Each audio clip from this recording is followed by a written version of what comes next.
ഈശോ മിശിഹായ്ക്ക് സ്തുതിയായിരിക്കട്ടെ. നമ്മുടെയൊക്കെ ജീവിതത്തില് ദൈവം നമ്മളെ മറന്നു കളഞ്ഞിരിക്കുന്നുവോ, അവിടുന്ന് നമ്മളെ ഉപേക്ഷിച്ചുവോ എന്നൊക്കെ തോന്നുന്ന തരത്തിലുള്ള ദൈവിക അസാന്നിധ്യത്തിന്റെ നിമിഷങ്ങൾ ഉണ്ടാകാറുണ്ട്.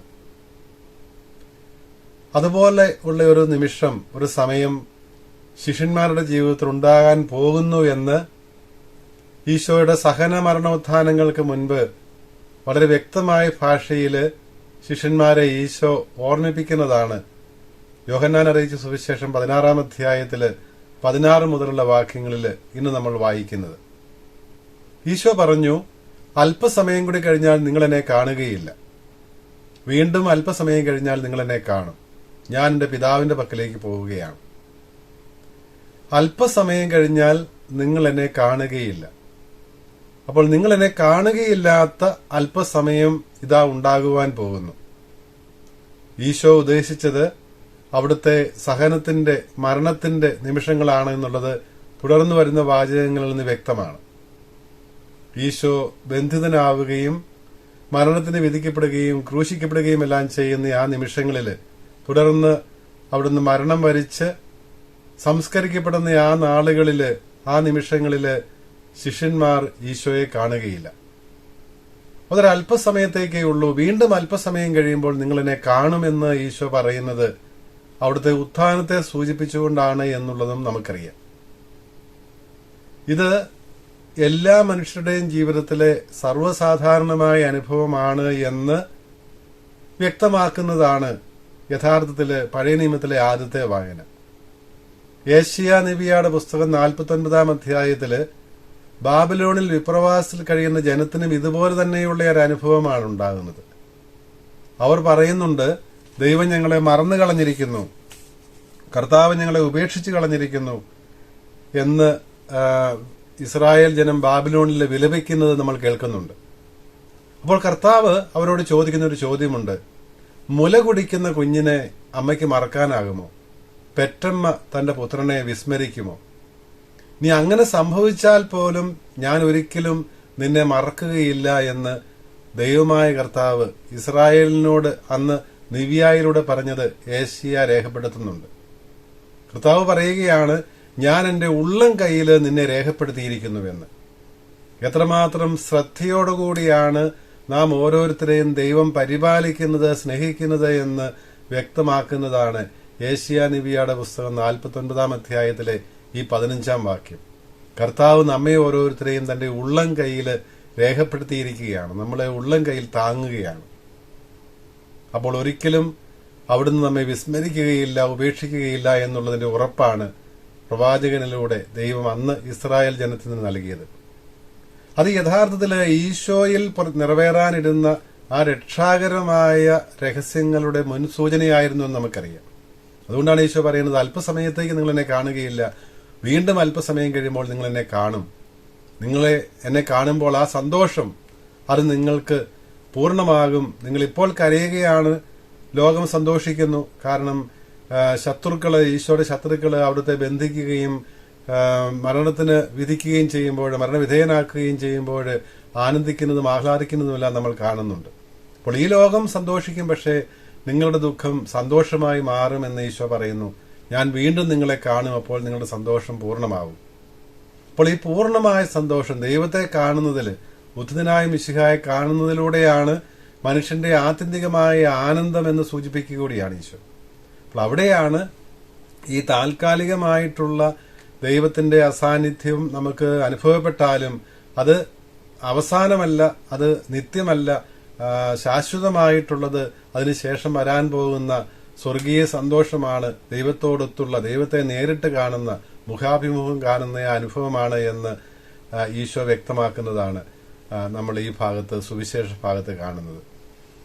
ഇവിടെ ഈ ദുഃഖത്തെയും അതിനുശേഷമുണ്ടാകുന്ന സന്തോഷത്തെയും സൂചിപ്പിക്കുവാൻ വേണ്ടി പ്രസവവേദനയും, ഒരമ്മയ്ക്കുണ്ടാകുന്ന പ്രസവവേദനയും പ്രസവശേഷമുണ്ടാകുന്ന കുഞ്ഞിനെ ഓർത്തുണ്ടാകുന്ന സന്തോഷത്തോടുമാണ് ഈ ശിഷ്യന്മാരുടെ, സ്ലീഹന്മാരുടെ വേദനയെയും അതിനുശേഷം വരാനിരിക്കുന്ന സന്തോഷത്തെയും ഈശോ താരതമ്യപ്പെടുത്തുന്നത്. ഒരു കുഞ്ഞ് ജനിക്കുമ്പോഴുണ്ടാകുന്ന സ്ത്രീയുടെ വേദന, പ്രസവ വേദന, അതാണിപ്പോൾ ശിഷ്യന്മാർ അനുഭവിക്കുന്നത്. ഈശോ ഈ ലോകം വിട്ട് പിതാവിന്റെ പക്കലേക്ക് പോകുമ്പോൾ, അല്ലെങ്കിൽ ശിഷ്യന്മാരെ വിട്ടു പോകുമ്പോൾ ഇവർക്കുണ്ടാകുന്ന ആ വേദന ഒരു കുഞ്ഞിന് ജന്മം നൽകുന്ന സ്ത്രീക്കുണ്ടാകുന്ന വേദനയാണെന്ന് ഈശോ പറയുകയാണ്. പക്ഷെ ആ വേദന പിന്നീട് ഒരിക്കലും ഓർക്കുകയില്ലാത്ത തരത്തിലുള്ള വലിയ സന്തോഷമാണ് ഈ വേർപാടിലൂടെ ഉണ്ടാകാൻ പോകുന്നത്. ഈശോ ഈ ലോകം വിട്ട് പിതാവിന്റെ പക്കലേക്ക് പോകുമ്പോൾ നമ്മയും അവിടേക്ക് കൂട്ടിക്കൊണ്ടു പോവുകയാണ് എന്ന് നമ്മെ ഓർമ്മിപ്പിക്കുക കൂടിയാണ്.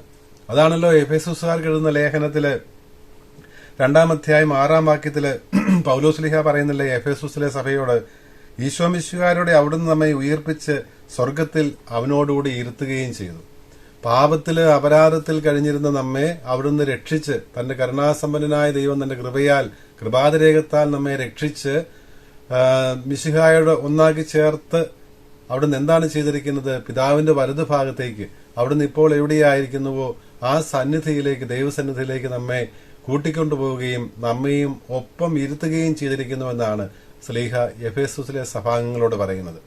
അപ്പോൾ ആ സന്തോഷം ഓർക്കുമ്പോൾ നമുക്കുണ്ടാകുന്ന ഈ ലോകത്തിലെ ഹ്രസ്വമായ വേദനകളും ക്ലേശങ്ങളും അതൊന്നും ശാശ്വതമല്ല, അത് പിന്നീട് ഒരിക്കലും നമ്മൾ ഓർക്കുകയില്ല എന്നുള്ള കാര്യവും ഈശോ ഓർമ്മിപ്പിക്കുകയാണ്. ഈ പ്രസവ വേദനയെക്കുറിച്ചും അതിനുശേഷമുണ്ടാകുന്ന സന്തോഷത്തെക്കുറിച്ചും പറയുമ്പോൾ ഏഷ്യ നിവിയുടെ വായനയിലും പുസ്തകത്തിലും നമ്മൾ കാണുന്നുണ്ട്, ബാബിലോണിയൻ വിപ്രവാസ കാലത്ത് ഇസ്രായേൽ ജനത്തിന് ദുഃഖവും ക്ലേശങ്ങളുമാണ് ഉണ്ടായതെങ്കിലും അതിനുശേഷം ദൈവം നൽകാൻ പോകുന്ന ആ സമൃദ്ധി, അവരെ ഒന്നിച്ചു ചേർക്കുമ്പോൾ അവർക്കുണ്ടാകുന്ന ആ സന്തോഷം, അവരുടെ മക്കൾ വളർന്ന് വലിയ സമൂഹമായി തീരുമ്പോൾ ഇസ്രായേലാകുന്ന ആ അമ്മ സന്തോഷിക്കും. മക്കളില്ലാതിരുന്നവൾക്ക് നിരവധി മക്കളെ ലഭിച്ചതുപോലെ, വന്ധ്യയായിരുന്നവൾക്ക് നിരവധി കുഞ്ഞുങ്ങളെ ലഭിച്ചതുപോലെയുള്ള സന്തോഷമുണ്ടാകുമെന്നും ഏഷ്യ നിബിയായിലൂടെ പ്രവാചകനിലൂടെ ദൈവം അരുളി ചെയ്യുന്നത് നമ്മൾ കേൾക്കുന്നുണ്ട്. അപ്പോൾ അതിന്റെ സൂചന തന്നെ, അതിന്റെ പൂർത്തീകരണമാണ് യഥാർത്ഥത്തിൽ ഈശോയുടെ ജീവിതത്തിലെ, ഈശോയുടെ സഹനമരണോത്ഥാനങ്ങളുടെ സന്ദർഭങ്ങളിൽ ശിഷ്യന്മാർക്കുണ്ടാകുന്നത് എന്നാണ് ഈശോ സൂചിപ്പിക്കുന്നത്. താൽക്കാലികമായിട്ടുള്ള വേദനയെ ശിഷ്യന്മാർക്ക് ഇപ്പോൾ ദുഃഖമേ ഉണ്ടാകുന്നുള്ളൂ. അത് തുടർന്ന് നിശ്ചയമായും അവിടുന്ന് നൽകാനിരിക്കുന്ന ആ വലിയ സന്തോഷത്തെയാണ്, നിത്യമായ സന്തോഷത്തെയാണ് സൂചിപ്പിക്കുന്നതെന്ന് സഭാപിതാവായ ക്രിസോസ്റ്റോം പറയുന്നുണ്ട്. അലക്സാൻഡ്രിയയിലെ സിറിൽ പറയും, ഈ ഒരു സന്തോഷം, അല്ലെങ്കിൽ ഞാൻ നിങ്ങളെ വീണ്ടും വന്ന് കാണുമെന്ന് പറയുമ്പോൾ ഉത്ഥാനത്തിന് ശേഷം 40 നാളുകളിലെ ശിഷ്യന്മാർക്ക് പ്രത്യക്ഷപ്പെടുകയും തന്നെ കാണിച്ചു കൊടുക്കുകയും ചെയ്തത് മാത്രമല്ല, അതിനുശേഷം അവർക്ക് അവിടുന്ന് നിത്യസാന്നിധ്യമായിട്ട് നൽകാനിടുന്ന പരിശുദ്ധാരൂപിയെക്കുറിച്ച് കൂടിയാണ് സൂചിപ്പിക്കുന്നത്. റൂഹാദ് കുദിശായെ കൂടി ഉദ്ദേശിക്കുന്നുണ്ട് എന്ന് അലക്സാൻഡ്രിയയിലെ സിറിൽ പിതാവ് പറയും.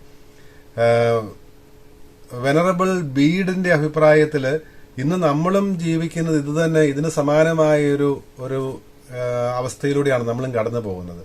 ഈ ഭൂമിയിലായിരിക്കുമ്പോൾ, ഈ ഭൂമിയിലെ തീർത്ഥാടനത്തിൽ നമുക്കും ഈ അന്ധകാരത്തിന്റെ നിമിഷങ്ങൾ ഉണ്ടാകാം, ഇരുട്ടിന്റെ നിമിഷങ്ങൾ ഉണ്ടാകാം, ദൈവം നമ്മളെ മറന്നു കളഞ്ഞുവോ എന്ന് തോന്നിയേക്കാവുന്ന നിമിഷങ്ങൾ ഉണ്ടാകാം.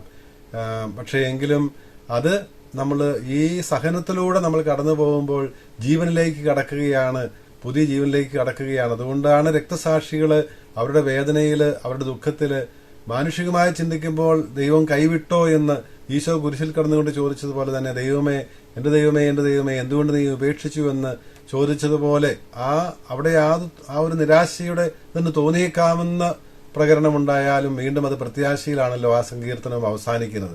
എന്ന് പറഞ്ഞതുപോലെ രക്തസാക്ഷികൾ സന്തോഷത്തോടെ അവരുടെ വേദനയെ സ്വീകരിച്ചു. ലോകത്തിന് മുൻപിൽ അവരുടെ ദുഃഖവും സഹനവും എല്ലാം വേദന നിറഞ്ഞതായിരുന്നു, ദുഃഖപര്യാവസ്ഥയായിട്ട് തോന്നിയേക്കാമെങ്കിലും രക്തസാക്ഷികളെ സംബന്ധിച്ച് മിശിഹായിലുള്ള പുതിയ ജീവനിലേക്കുള്ള പ്രവേശനമായിട്ട്. അതുകൊണ്ടാണ് ബീഡ് പറയും, രക്തസാക്ഷികൾ ഇവിടെ മരിക്കുമ്പോൾ അവരുടെ സ്വർഗത്തിലെ ജന്മദിനമാണ് നാം ആഘോഷിക്കുന്നത് എന്ന് പറയുന്നതിന്റെ കാരണം അതാണ്. സങ്കീർത്തകൻ പറയുന്നുണ്ടല്ലോ, കണ്ണീരോടെ വിതയ്ക്കുന്നവൻ സന്തോഷത്തോടെ കൊയ്യുന്നുവെന്ന്. ഈ ഭൂമിയിൽ സങ്കടം അനുഭവിക്കേണ്ടി വരുന്നവരെ സംബന്ധിച്ച് അത് നിത്യതയിലേക്കുള്ള, നിത്യമായ സന്തോഷത്തിലേക്കുള്ള കവാടമാണ് എന്ന് സൂചിപ്പിക്കുകയാണ് ചെയ്യുന്നത്. സഭാപിതാവായ സിപ്രിയാൻ പറയും, നമുക്ക് ലഭിക്കുവാനിരിക്കുന്ന യഥാർത്ഥ സന്തോഷം ദൈവത്തെ കാണുന്നതിലാണ്. അഗസ്തിനോസ് പിതാവ് പറയും, പരിശുദ്ധ തത്വമായിട്ടുള്ള ആ ബന്ധമാണ് യഥാർത്ഥത്തിൽ നമ്മുടെ യഥാർത്ഥ ആനന്ദത്തിന്റെ നിദാനമായി നിൽക്കുന്നത്. അപ്പോൾ ദൈവത്തെ കാണുന്നതാണ്. ഈശോ പറയുകയാണല്ലോ, ഞാൻ വീണ്ടും നിങ്ങളെ കാണും, അപ്പോൾ നിങ്ങളുടെ സന്തോഷം പൂർണ്ണമാകും, അത് നിങ്ങളിൽ നിന്ന് ആരും എടുത്തു കളയുകയുമില്ല.